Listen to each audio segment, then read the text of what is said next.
This is just a brief little thing to talk about no prep drag cars. Now, the example car that I'm using here is a DR10M with a stock spur gear, a 25-tooth pinion, and it has modified front suspension.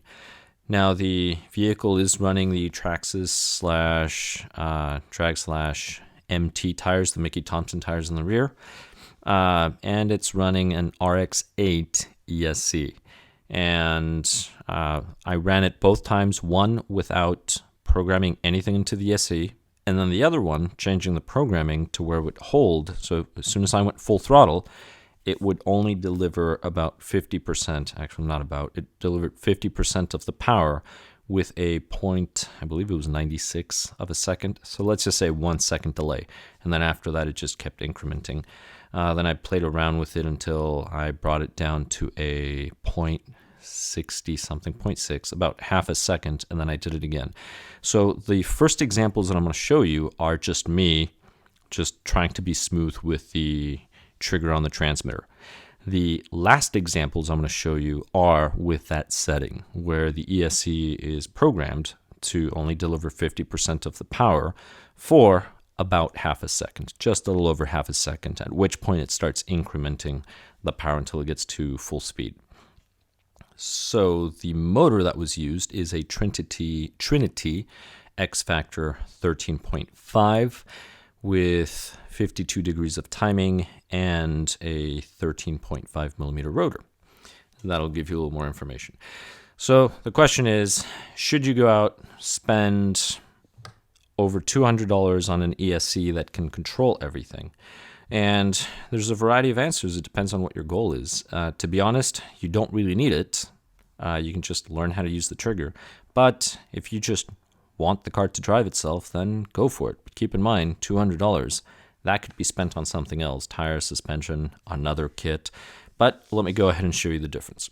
So this was, again, reverse order. So this run is actually first. So out of all the runs that I'm showing, this is the first one. And they are in sequence, just reverse order. This is a 380. And this was just no programming in the ESC. I was just playing with the trigger. Why? Because I find it to be fun without having any program stuff.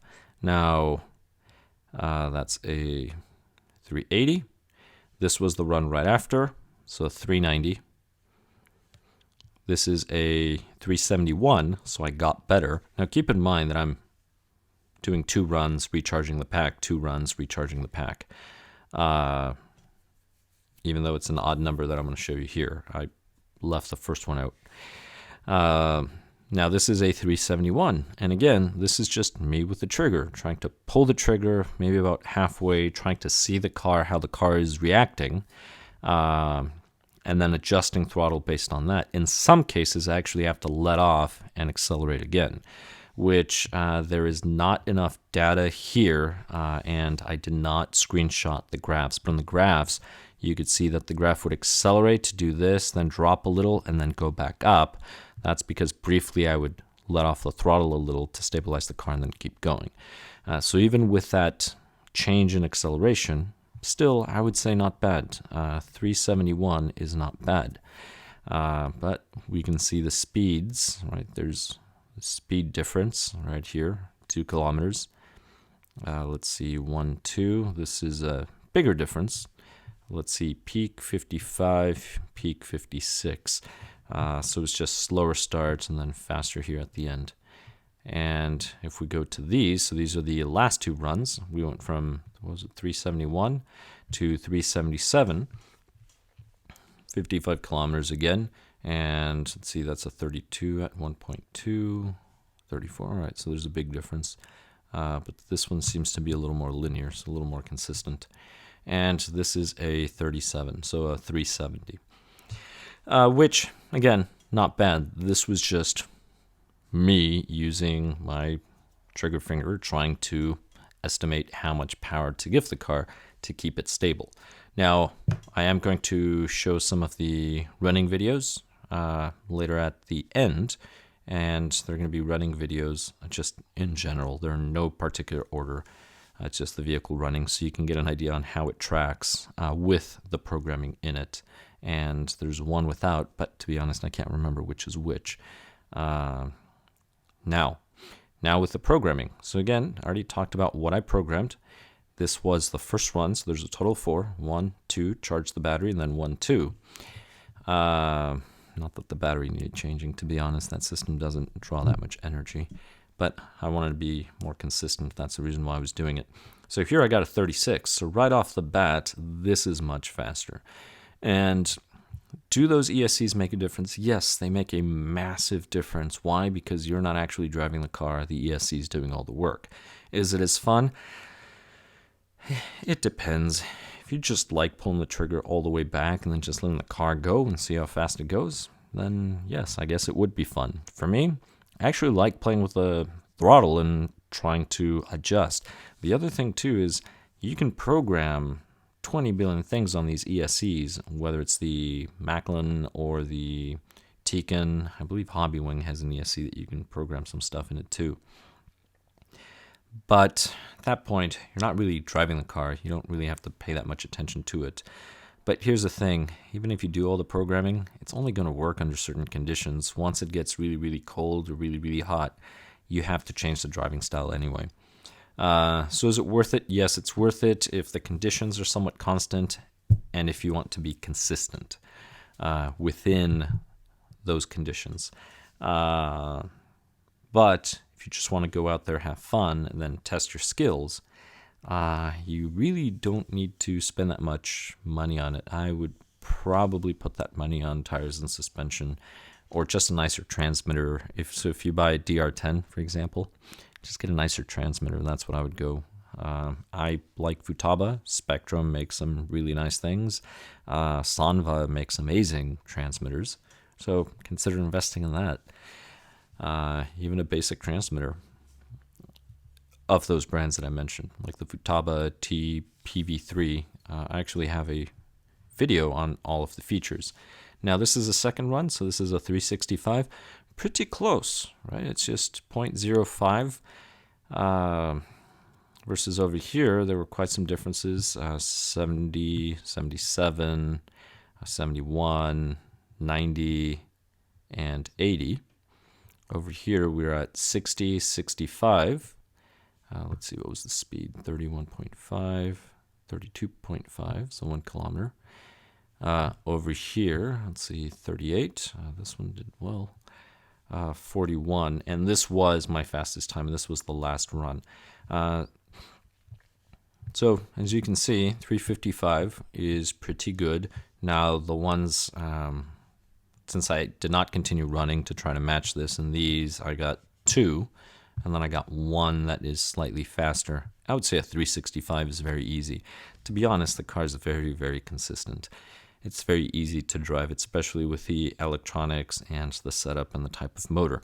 If you went to a mod motor, there's so much speed in those things. You would have to do so many more modifications. Or that's probably where you would want to get an ESC to invest to actually get everything out of that mod motor. But if you're running 13.5 or the stock stuff, stock motor, anything that's say 3300 kV, I would just leave it. I probably would not invest in this ESC. So I would say an RX8 is a fabulous choice for maybe a 4-turn motor if you decide to go that low. Same thing with the Maclan motor, ESCs, sorry, maybe a 4-turn, 4.5, something along those lines. But if you're running stock 13.5, you really don't need it. Just control your throttle. The reason why I say that is, I mean, look at these numbers. 65, 60,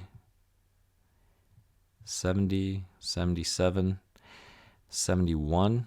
I mean, these last 3 runs were really consistent considering this is without any aids from the transmitter or the ESC. Even this 80. The reality is, if you're just running the car on your own, you're probably not going to notice a difference between an 80 and a 70. You're not going to. Unless you're running next to another car that is always running the same exact time, which that's not really going to happen.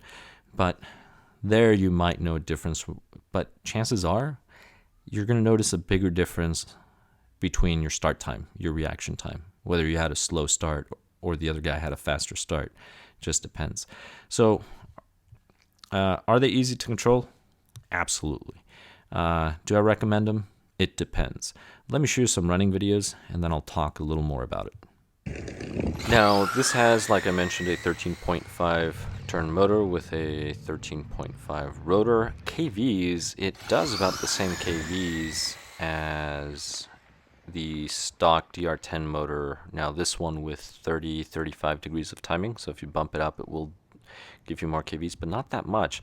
Now notice the car tracks very straight in general. That white patch, that's about 1.20 meters in width, which is about 4 feet. Generally stays in there, so for all the runs it works well.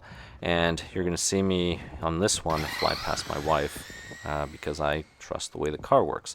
So are those ESCs very good? They are, but I would probably not use them unless I was running modified motors, high speed motors, not a 13.5.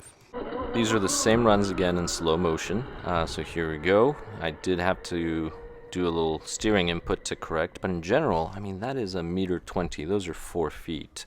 Now keep in mind that a 1360, 1370, 13.8, they're not very fast times. A DR10 fully stock, now this is a DR10M, the DR10 fully stock with an 18-tooth pin, I believe, will easily, consistently do 410 time after time after time. So those are some of the things to keep in mind. Now this is the Slo-Mo. Now this one I slow down even more.